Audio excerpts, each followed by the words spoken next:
He's inspired generations right around the world, and he's led the charge for equal rights for decades. Iconic civil rights activist, the Reverend Jesse Jackson, is in town, and he came to BT to talk to us this morning.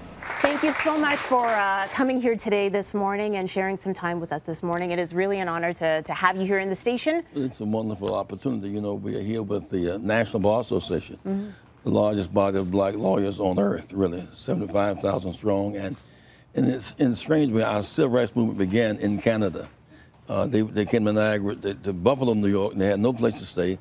Across the border, and formed, Dr. Du Bois formed the NAACP in Canada, so we've come full circle. You've been an advocate for fair voting and for voters' rights for years. Obviously, you marched on Selma as well with Martin Luther King and John Lewis and so on, and you were marching there for voter rights. And then what do you feel like now, decades later, you're out doing this tour around the U.S. to try to promote voters' rights? Trump represents a kind of countercultural revolution. Yeah. All that we fought for is now under attack.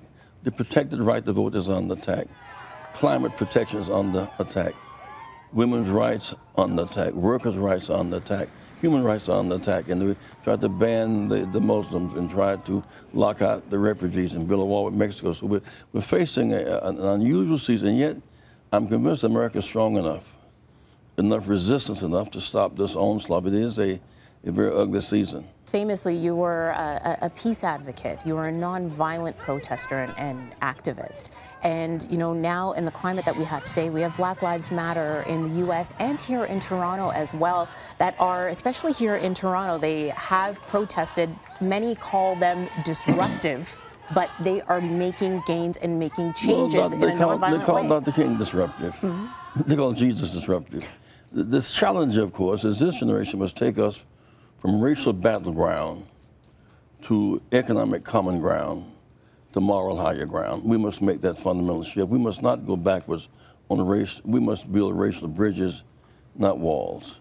We must close the gap between those who have more than they need, those who don't have enough, and then have some sense of the joy. You know, when Toronto Blue Jays play the Yankees, or the Raptors play the Bulls, we can accept the outcome because the playing field is even. And the rules are public, and the goals are clear, and the referees are fair.